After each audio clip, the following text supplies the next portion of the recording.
Eh bien bonjour à tous les amis, supporters, supportrices parisiens, amoureux du football, supporters rennais, supporters de notre club, bienvenue à vous. On se retrouve pour le débrief du Trophée des Champions 2019, remporté par le Paris Saint-Germain. On n'était plus habitué à gagner des titres. Et oui, l'année dernière, on avait quasiment tout perdu en France sauf le titre de champion. Bon, c'était le plus important, le titre de champion, niveau titres nationaux.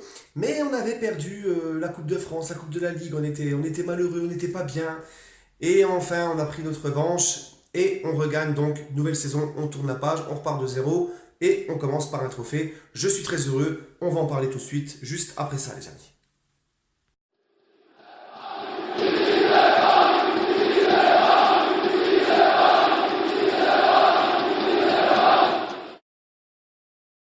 Donc voilà les amis, comme je vous l'ai dit, on se retrouve donc pour le débrief de Paris Saint-Germain-Rennes, Trophée des Champions 2019, remporté donc par le Paris Saint-Germain. On ne change pas les mauvaises habitudes, pour ceux qui ont l'habitude avec moi, les débriefs, on commence par les 3 points. Premier point de cette rencontre les amis, c'est le Paris Saint-Germain qui commence sa saison par un nouveau trophée. Voilà les amis, on oublie ce qui s'est passé l'année dernière, surtout cette deuxième partie de saison catastrophique, cette fin de saison catastrophique qui nous avait tous foutu le moral en l'air, qui nous avait tous rendus malades. Et là les amis, on repart de plus belle, on oublie ce qui s'est passé, c'est une nouvelle saison, il y a eu des changements, il y a eu un bon recrutement, qui n'est d'ailleurs peut-être pas fini, sûrement pas fini, l'arrivée de Leonardo, etc. Il y a eu des événements qui ont changé, des choses qui ont changé au PSG, et c'était le moment de tourner la page, de réécrire, de tourner la page et de réattaquer une page blanche. Et le PSG l'a très bien fait avec sa victoire en Trophée des Champions. Donc on va me dire, ouais mais Trophée des Champions, tu vois, match de préparation, Trophée des Champions, les mecs sont pas à fond, machin, reprise, machin, c'est qu'un match. Oui, mais c'est un trophée et ça se gagne, c'est l'équivalent de la Coupe du Roi en Espagne. Le Barça, le Real ou quoi que ce soit, va leur dire de boycotter la Super Coupe du Roi, pardon, va leur dire de boycotter ça ou la Super Coupe d'Italie, ils te diront jamais. Un grand club, quand tu veux jouer dans la cour des grands, quand tu veux être un grand club, il te faut devoir gagner, aller chercher tous les trophées que tu peux, et surtout ceux qui sont à ta portée. Là, c'est un trophée qui joue face à des équipes, parce qu'en Ligue 1, le PSG domine tout le monde, donc c'est un trophée qui se joue face à des équipes moins fortes que toi, et sur un match. Donc, autant en profiter, ça te fait une ligne au palmarès, et c'est avec ton palmarès justement que tu vas écrire l'histoire d'un club et que les joueurs eux-mêmes vont écrire leur carrière. Voilà, donc c'est important et moi je suis très très très content. Voilà les gars, deuxième point de cette rencontre, c'est le Stade Rennais.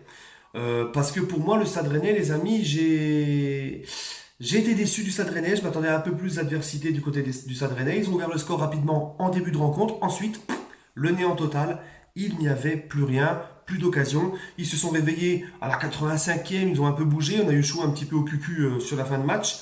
Mais franchement, Rennes tout le long du match n'a rien montré. Ça a été que ils ont juste montré, ils ont juste défendu quoi en fait. Voilà.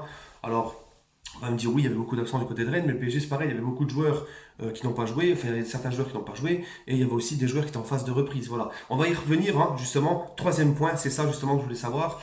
C'est donc Marquinhos titulaire dès le début de la rencontre, alors que ça fait quoi 3 4 jours qu'il a repris l'entraînement, enfin qu'il est revenu de vacances. Et moi, ça, les amis, bon, on s'en sort bien, il n'a pas été blessé. Mais quand le mec il revient de vacances, ça fait 3 jours qu'il a repris l'entraînement, tu le mets titulaire, tu le fais jouer 78 minutes au milieu de terrain, en plus un poste qui n'est pas le sien et qui demande beaucoup beaucoup d'efforts. Franchement, Tuchel a pris des risques. Et moi, j'ai pas compris ce choix. Tu avais par exemple Draxler qui peut jouer milieu de terrain, d'accord, qui a repris au jour de la reprise du PSG, donc qui est beaucoup plus frais. Et là, tu mets Marquinhos qui a repris il y a 3 4 jours. C'est risqué. C'est risqué, Tuchel. Commence pas à nous faire des trucs bizarres, Tuchel. C'est risqué. Après, il va venir chialer devant les caméras. Je ne comprends pas. Je ne comprends pas. Les blessures. Les blessures. Bah oui, mais les blessures, gros. Mais enfin bref. Bon, allez. C'est bon. On va pas lui taper dessus dès le début. J'aurai peut-être l'occasion plus tard. Le mec, quand il a quelqu'un dans le nez, c'est... Non, non, franchement, non. En plus, il a fait... bon, vous connaissez tous mon avis sur Tuchel, hein, mais c'est vrai qu'il a fait un bon petit coaching en deuxième mi-temps avec l'entrée de Di Maria qui a été décisif. Bref, on va y revenir. La composition du PSG, justement. Areola dans les cages. Kerrer, Diallo en défense centrale. Bernat à gauche. Meunier à droite. Milieu de terrain, Verratti, Herrera, Marquinhos. Hein, et sur les côtés, Sarabia, Mbappé et Cavani. Voilà les amis la composition du PSG. Donc que dire de cette première mi-temps? Rennes qui ouvre le score rapidement dès la 13e minute. Mais avant, juste avant l'ouverture du score du Stade Rennais, le PSG, parti l'Ocquereur, va trouver la barre transversale. PSG qui domine, c'est au petit trot. Tout le long de la première mi-temps, on a vu un PSG au petit trot, en manque de rythme, qui met pas assez de pressing, qui met pas assez d'intensité. Rennes non plus, ne joue pas trop, n'en profite pas trop non plus. Mais ils vont quand même en profiter à la 13e minute en ouvrant le score, dès la 13e minute. Alors là, les gars, c'est plus possible, encore une fois. Le but, je suis désolé, dites-moi ce que vous en pensez par commentaire. Mais Areola sur le but de Rennes. Pourquoi tu ne sors pas? Pourquoi tu n'anticipes pas? Essayer de sortir, peut-être foutre tes 2 points là-dessus. Le mec, il est comme ça. Il est comme ça, tu sais. Hop, il est sur sa ligne comme ça. Hop, tiens, on dirait un bug. On dirait un bug sur FIFA quand le gardien, tu sais, il veut plus sortir. Il est comme ça. Il fait.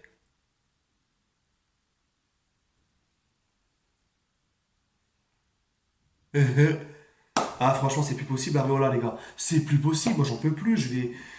Contre l'Inter, ils nous ont empêché de gagner le match à la fin. Il fait une boulette. Là, il nous refait il sait pas sortir, le mec. Il est bon que quand tu lui tires dessus. Le mec, il sait pas sortir. Pour un gardien, c'est catastrophique. J'espère, et j'insiste encore une fois, qu'on va recruter un gardien de classe internationale. L'Areola, le trap, mais ça doit dégager. Ça n'a rien à foutre au PSG avec nos ambitions, les gars. On n'avancera jamais avec des pipes pareilles au cage.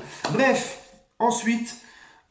Bon, bah voilà, le PSG qui a du mal à réagir. On voit un très bon Sarabia à son côté, très disponible. Un très bon Verratti et Herrera au milieu de terrain. Mbappé qui, à chaque fois que touche le ballon, sont un peu dangereux. Mais c'est trop limite, il n'y a pas assez de mouvement, il n'y a pas assez de rythme, etc. Première mi-temps, franchement, les amis, j'étais déçu. Voilà. Deuxième mi-temps, par contre, et c'est là que c'est important, Herrera, donc je ne sais pas, vous me dites en commentaire pourquoi, j'ai pas trop suivi, parce que j'ai loupé les 3-4 premières minutes de la deuxième mi-temps.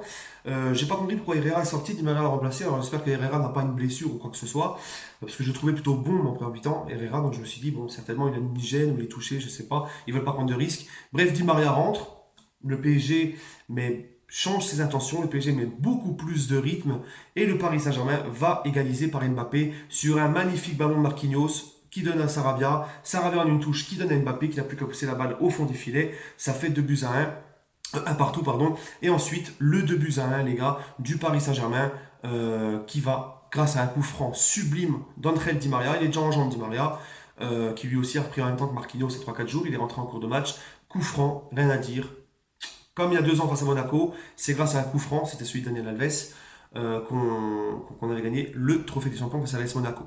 Voilà les amis, ensuite en fin de match, le PSG qui recule un petit peu fatigué, Rennes qui n'en profite pas, Rennes qui pousse, mais Rennes très maladroit. Voilà. Sinon, mes tops, mes flops les amis. Alors, mes flops, moi Areola pour le premier but, c'est les sorties aériennes d'Areola, c'est pas possible. Bon, je mets en flop, parce que franchement, le premier but, c'est pour sa gueule, moi je pense. Bon, aussi la défense qui est pas au marquage. Les flops aussi, la défense centrale. Kerrer, Diallo. Alors Diallo, j'ai pas envie de l'accabler maintenant. Il est à côté de Kerrer. D'accord, il vient d'arriver, ça fait 15 jours qu'il a repris, il est avec de nouveaux coéquipiers, il n'est pas à 100% physiquement, il n'est pas avec Marquinhos ou Silva, il est avec Kerrer. J'attends avant de le juger, mais pour le moment, c'est pas ça qui est ça. Ensuite, dans mes flops, Meunier complètement transparent en deuxième mi-temps, un peu disponible en première, en deuxième mi-temps complètement transparent, disparu des radars. Meunier en flop. Et en autre flop, j'en avais encore un, il me semble. Non, c'est tout. C'est mes flops de la soirée. Et mes tops, Mbappé pour son but et son rendement, je l'ai même vu faire du repli défensif, avoir la grinta, à chaque fois qu'il avait le ballon, il était affûté, il était en jambes, il apportait du danger. Sarabia, les gars, Sarabia.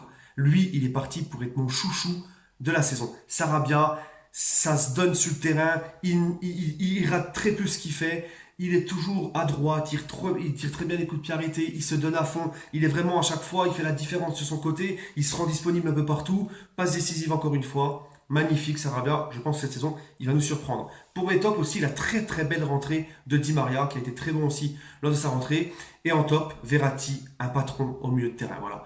J'aurais pu mettre aussi Marquinhos, mais bon, ça fait un peu trop de top, voilà. Bon, bref, hein, on va pas commencer à les monter dès le départ, ces salopards. J'oublie pas l'année dernière, moi. Voilà les amis, bah écoutez, dites-moi votre ressenti sur ce match, n'hésitez pas, et on se retrouvera très bientôt pour une prochaine vidéo sur le mercato, sur l'actualité, tout ce que vous voulez. Sur ce, allez Paris.